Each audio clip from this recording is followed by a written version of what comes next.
c'est souvent un traumatisme psychique, voire une chirurgie, euh, voire un acte dentaire. Voilà. Donc, il y a souvent un traumatisme qui déclenche cette maladie.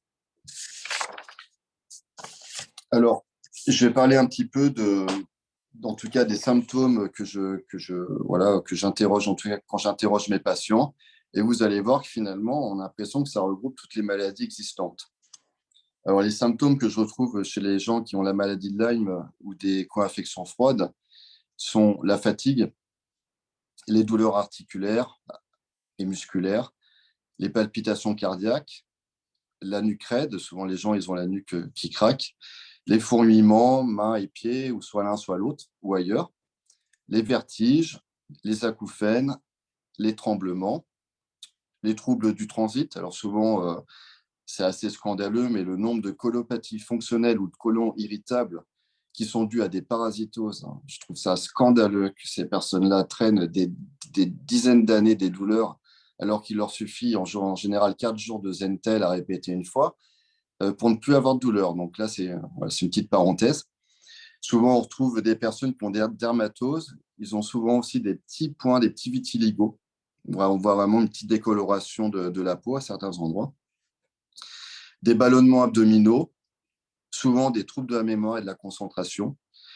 Les personnes, souvent, ce n'est pas aussi obligatoire, ce n'est pas, donc chacun a des symptômes différents, on ne va pas tout avoir, mais souvent, ils vont voir des petits fils ou des petits traits ou des petits points devant les yeux quand ils regardent quand ils regardent le ciel bleu, quand il y a beaucoup de luminosité.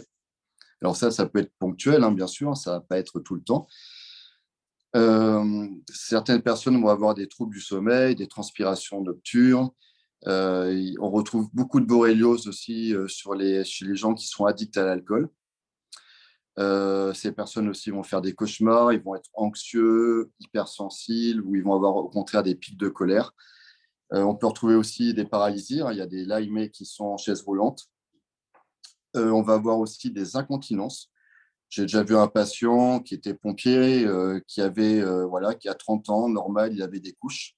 Donc, il avait vu tous les spécialistes, on n'avait pas trouvé la cause. Et en fait, cette incontinence qu'il avait, c'est une incontinence anale, hein, c'est vraiment grave. Et ben, cette personne avait bien Lyme, donc je l'ai traité. Ben, voilà, bon, vous imaginez bien la vie qui change alors qu'on lui avait dit qu'il avait porté des couches toute sa vie.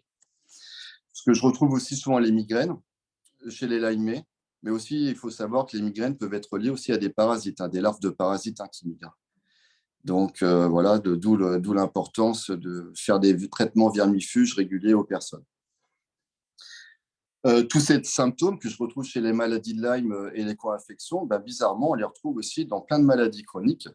Donc il y a le classique fibromyalgie, syndrome de fatigue chronique, mais aussi d'autres maladies auto-immunes, parce que quand on a une maladie auto-immune, bon, ben, on va dire la polyarthrite, c'est que les douleurs articulaires, mais non, il y a toujours des signes extra-articulaires.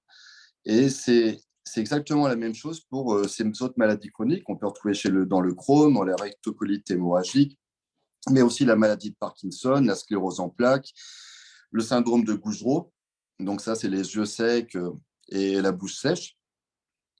Mais on retrouve aussi certains symptômes chez les gens qui sont psychiatrisés, on va dire. On va dire, ah, mais vos symptômes que vous avez, c'est psychosomatique, c'est que vous êtes stressé et tout ça.